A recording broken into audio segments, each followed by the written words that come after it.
कुछ लोग पूरी जिंदगी लगे रहते हैं कमाने के लिए। धन पैसा वही सर्वोपरि होता है उनकी जिंदगी में।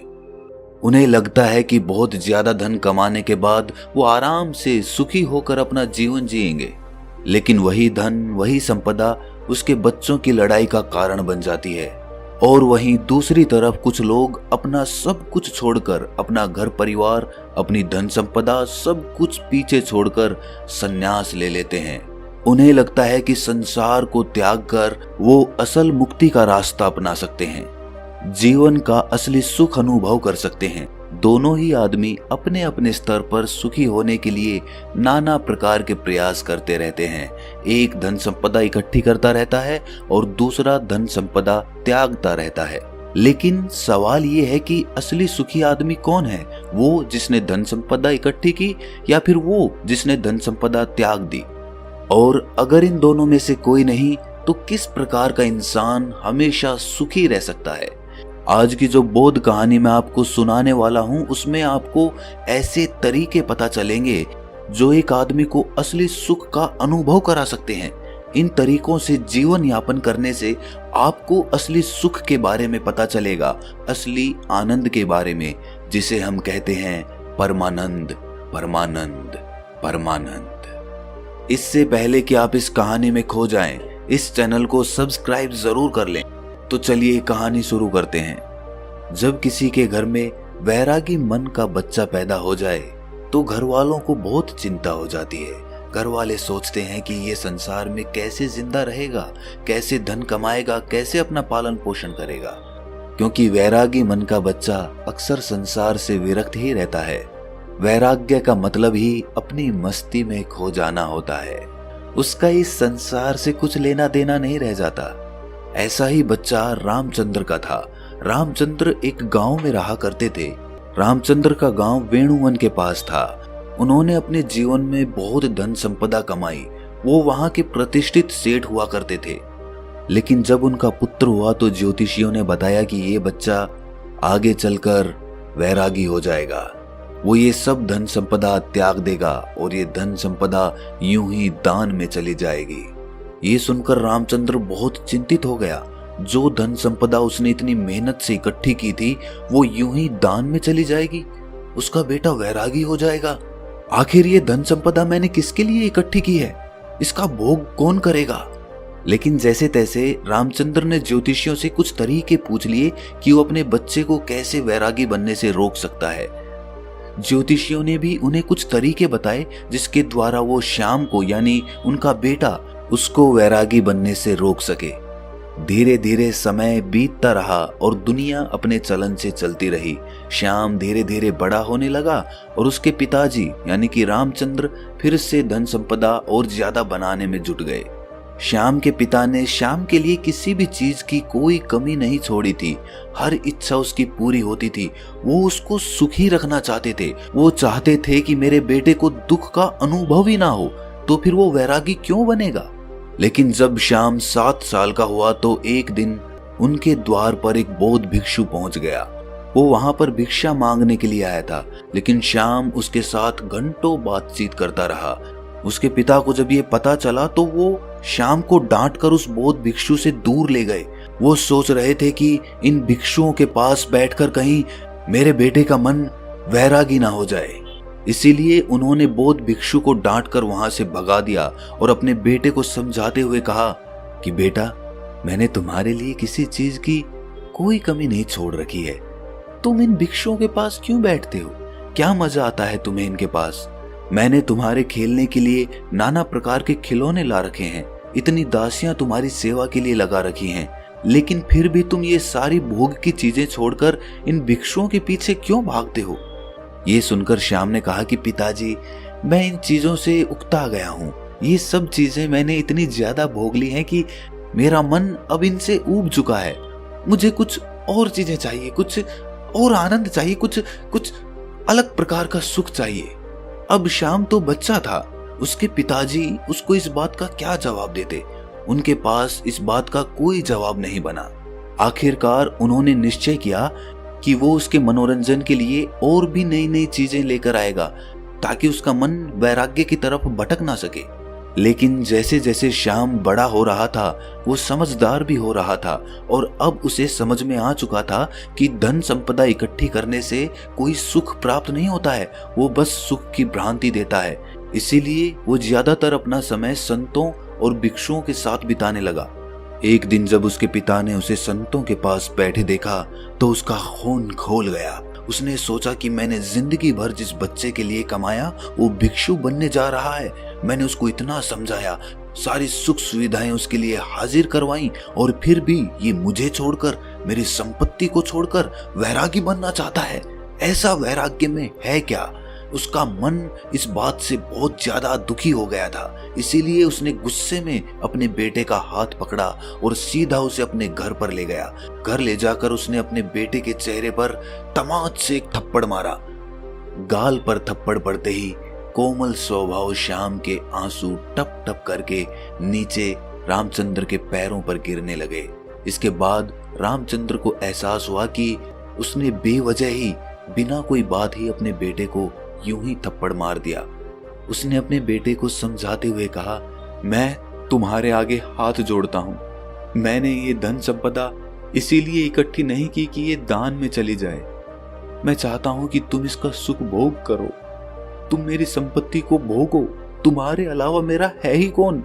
इस संपत्ति का मालिक कौन बनेगा? और यही असली सुख है। पूरी दुनिया धन के पीछे भाग रही है और तुम्हें ये धन विरासत में मिल रहा है। इसका भोग करो। तुम क्यों वैराग्य की तरफ जा रहे हो? ऐसा क्या है भिक्षुओं में, ऐसा क्या है इन संतों में जो इस खजाने में नहीं है, जो इन दासियों में नहीं है, जो इन नाना प्रकार की भोग की वस्तुओं में नहीं है? ऐसा क्या है संतों में? ये सुनकर श्याम ने अपने पिता से कहा कि पिताजी, मैं आपकी हर एक बात मानूंगा, बस आप एक बार आज शाम को मेरे साथ चलो।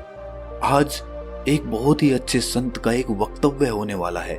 वो सत्संग करने वाले हैं, उपदेश होने वाला है ज्ञान का। आप एक बार वो ज्ञान का उपदेश सुन लीजिए। उसके बाद आप जो भी कहेंगे मैं आपकी हर आज्ञा का पालन करूंगा, पर आज शाम सिर्फ मेरे कहने से आप ये उपदेश सुन लीजिए। ये सुनकर रामचंद्र जोर जोर से हंसने लगा। उसने कहा कि ये कौन सी बड़ी बात है, मैं सुन लेता हूं प्रवचन, बताओ किस संत का सुनना है। लेकिन उसके बाद अपना वादा याद रखना। देखो श्याम, सिर्फ तुम्हारे कहने भर से मैं उस संत का प्रवचन सुनूंगा, अन्यथा मुझे इन संतों के प्रवचन में कोई भी मजा नहीं आता है। ये सुनकर श्याम ने हाँ में सर हिला दिया। शाम को दोनों बाप बेटे उस प्रवचन स्थल पर पहुंच गए जहां पर वो संत आज उपदेश देने वाले थे। थोड़ी देर बाद जब वो संत वहां पर पहुंचे तो सभी लोगों ने उठकर उनका अभिनंदन किया। उसके बाद संत ने कहना शुरू किया कि संतोष के फल बहुत मीठे होते हैं। जो आदमी संतोष का फल चख लेता है उसके मन में अपार शांति का उदय होता है। इंसान को जो कुछ मिला है उसी में उसे संतोष करने का अभ्यास करना चाहिए। कोई आदमी गरीब है तो कोई आदमी अमीर है, लेकिन दोनों में ही ज्यादा धन पाने की इच्छा है, ज्यादा धन पाने की लालसा है, तो दोनों में अंतर क्या हुआ। लेकिन जो इंसान जितना है उसी में संतोष करना सीख लेता है तो उस इंसान ने परमात्मा की तरफ अपना पहला कदम बढ़ा दिया। तो वहीं पर सभा में एक विकलांग आदमी बैठा हुआ था। ये सुनकर उसका मन उद्विग्न हो गया। उसने तत्क्षण उस संत से पूछा कि हे महात्मन, आप कहते हैं कि संतोष रखिए, मैं किस प्रकार संतोष रखूं? मुझे भगवान ने क्या दिया?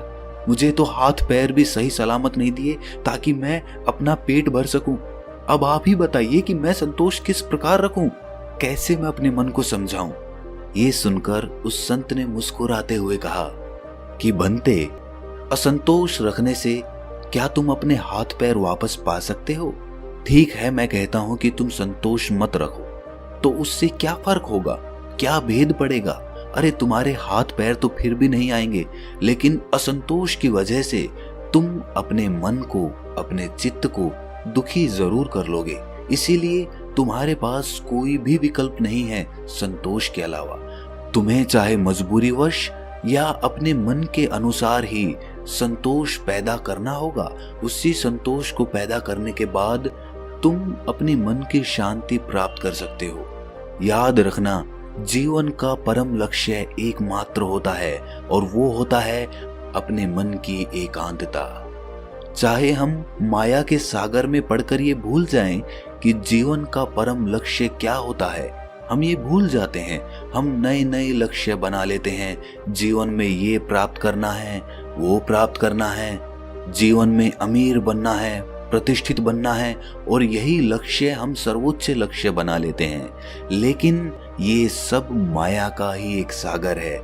लेकिन जिस दिन तुम माया के सागर को पार करके दूसरे किनारे पर पहुंचोगे, उस दिन तुम्हें एहसास होगा कि जीवन का परम लक्ष्य एक ही होना चाहिए, और वो है मन की शांति, मन की एकाग्रता, मन की एकांतता। और जब तुम अपने मन के एकांत को पहचान लेते हो, उसे अनुभव कर लेते हो, उसके आनंद को चख लेते हो, तो फिर व्यर्थ के लक्ष्य, व्यर्थ की चिंताएं, सब कुछ पीछे छूट जाता है और बच जाती है एक चीज, और वो है मन का एकांत। इसके बाद उस संत ने उस विकलांग आदमी से पूछा कि चलो तुम ही बताओ, अगर तुम्हारे हाथ पैर होते तो तुम क्या करते? क्या तुम उस वक्त खुश रहते, सुखी रह सकते? जरा सोचो, अगर आज तुम्हारे हाथ पैर आ जाएंगे तो तुम अपने जीवन में नए लक्ष्य स्थापित कर लोगे कि मुझे ये बनाना है, मुझे ये चाहिए, मुझे वो चाहिए, और उसके बाद वो नहीं मिलेंगे तो फिर से मन में असंतोष पैदा होगा। असंतोष का हमारे शरीर से कुछ लेना देना नहीं है, उसकी उत्पत्ति तो मन से होती है, चीजों का भराव तो मन से होता है। अक्सर मैंने विकलांग लोगों को हंसते हुए देखा है और हट्टे कट्टे तंदुरुस्त लोगों को रोते हुए देखा है। तो संतोष और शांति का आपके शरीर से कोई लेना देना नहीं है। अपने मन को परिपक्व कीजिए, अपने मन को समझाइए, विवेक पैदा कीजिए कि माया के सागर को पार करके मन की शांति तक कैसे पहुंचना है। और माया को समझने के लिए हमें कोई वैरागी नहीं बनना है। वैराग्य तो छोड़ना होता है, छोड़कर भाग जाना होता है। हमें पहले माया को संसार में रहकर समझना होगा, और जब हम माया को समझ जाएंगे तो उसके बाद हम सुखी मन से, तृप्त मन से संन्यास या वैराग्य धारण कर सकते हैं। माया में जकड़ा हुआ आदमी सुख संपत्ति को ही असली सुख समझता है। संपत्ति, धन, प्रतिष्ठा, यही उसके लिए सर्वोच्च होते हैं। लेकिन अगर वो अपना विवेक माया से कभी ऊपर उठा पाया तो वो जरूर ये एहसास कर पाएगा कि असली सुख और असली आनंद का इस धन संपदा से कोई लेना देना नहीं है। वो तो निरंतर है। वो परमानंद तो किसी चीज से जुड़ा हुआ नहीं है। वो तो सिर्फ परमात्मा के लिए है, उस शाश्वत सत्ता के लिए है जो उसको माया से पार उतार रही है। प्रभु का स्मरण या कहें कि ध्यान, ये दोनों चीजें आपको माया से ऊपर उठाकर एक नया नजरिया प्रदान करती है, और वही नजरिया परमानंद का होता है। ध्यान और प्रभु के स्मरण के अलावा अगर हम प्रेम का रास्ता चुनते हैं, दिव्य प्रेम का, तो भी हम उस परमानंद को हासिल कर सकते हैं। और प्रेम का रास्ता ध्यान के रास्ते से कहीं आसान है। इसीलिए दिव्य प्रेम का अभ्यास कीजिए। वो प्रेम जो किसी चीज से जुड़ा हुआ नहीं है, जो स्वतंत्र है, जो आजाद है, जो सभी प्राणी मात्र के लिए है। 3 रास्ते जो माया से ऊपर उठाकर परमानंद की स्थिति प्रदान करते हैं, ध्यान, प्रेम और प्रभु का स्मरण। आप कोई भी रास्ता अपना सकते हैं, सभी रास्ते एक ही मंजिल पर पहुंचते हैं। आज की युवा पीढ़ी अक्सर अपना समय गीत सुनने में लगा देते हैं, फिल्मी गीत, सिनेमा इत्यादि में अपना समय बिताते हैं। लेकिन हमारे पूर्वज हुआ करते थे जो सुबह और संध्या दोनों वक्त आरती और भजन किया करते थे, ढोल बजाते थे, कुछ लोग गाते थे और साथ मिलकर भजन कीर्तन किया करते थे। एक सत्संग होता था। लेकिन आज की युवा पीढ़ी इन सब चीजों को पीछे छोड़ चुकी है। भजन, आरती, कीर्तन, सत्संग इत्यादि करने से क्या होता है? आप उन लोगों को अंधविश्वासी कहते हैं। क्या आपको इसके पीछे का विज्ञान पता है कि भजन कीर्तन करने से मन के कौन से द्वार खुलते हैं? चलिए मैं आपको बताता हूँ। जब भी हम कोई भजन कीर्तन करते हैं, उसमें शामिल होते हैं, तो उसमें हमारा चित्त शामिल हो जाता है। कोई आदमी बजा रहा होता है, कोई गा रहा होता है, कोई ताली बजा रहा होता है, और इस भजन और कीर्तन के साथ अपनी जिंदगी के अतीत की चिंताएं पीछे ही छोड़ देता है और उसी भजन में उसका मन लग जाता है। वो मन धुल जाता है, वो मन पवित्र हो जाता है, जैसे किसी ने हमारे मन को साफ पानी में धोकर बाहर निकाल लिया हो। ऐसे ही क्षण होते हैं ध्यान के, और वही क्षण भजन कीर्तन और सत्संग में मिलते हैं।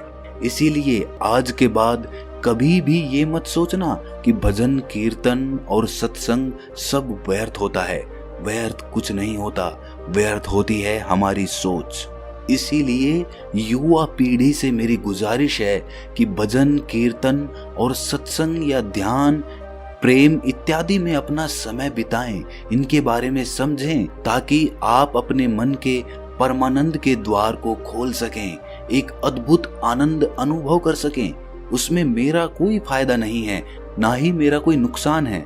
मैं तो बस ये चाहता हूँ कि जो स्वाद मैंने लिया, जो स्वाद मैंने चखा, जो मुझे अच्छा लगा, वो दूसरे लोग भी चख सकें, वो भी उसका स्वाद उठा सकें। ये भजन कीर्तन सत्संग वगैरह आप अपने घर पर भी कर सकते हैं, अपने दोस्तों के साथ भी कर सकते हैं। जो समय आप गप्पे लड़ाने में लगाते हैं, वही समय आप कुछ नई कला सीखने में लगा सकते हैं। आप ढोल बजाना सीख सकते हैं, आप कोई भजन याद करके उसको गाना सीख सकते हैं। इससे आपकी कला तो निखरेगी ही, साथ ही आपके मन भी धुल जाएंगे। उनको एक अभूतपूर्व शांति का अनुभव होगा, एक प्रेम का उदय होगा, परमात्मा का द्वार खुलेगा। आखिर में एक बात कहना चाहता हूँ कि अमीर और गरीब दोनों में कोई भेद नहीं है। जब तक आदमी माया के सागर को पार करके परमानंद की अनुभूति नहीं ले लेता, और जिस आदमी ने परमानंद की अनुभूति ले ली, ना तो वो गरीब रहता है और ना ही वो अमीर रहता है। वो सम्राट बन जाता है, क्योंकि उसने वो चीज अनुभव की है जो एक अमीर और गरीब दोनों में से कोई नहीं कर पाया। इसीलिए एक मध्यम वर्गीय आदमी जो कि मेरी ये वीडियो देख रहे हैं, वो भी इस माया के सागर को पार करके परमानंद को हासिल कर सकते हैं। बस उन्हें अपने मन को एक नई धारा देने की जरूरत है, एक नया रास्ता दिखाने की जरूरत है। उसके बाद आप अपने व्यर्थ के लक्ष्य छोड़कर उस लक्ष्य की तरफ चलेंगे जो वास्तविक है, जो वास्तविक आनंद प्रदान करता है। और उसके बाद आपके मन की सारी भ्रांतियां टूट जाएंगी कि असली सुख कैसे प्राप्त किया जाता है। तो दोस्तों, कैसी लगी ये कहानी आपको कमेंट सेक्शन में जरूर बताना, और अच्छी लगी तो इस चैनल को सब्सक्राइब जरूर कर लेना। तो मिलते हैं अगली कहानी में, तब तक के लिए अपना ख्याल रखें।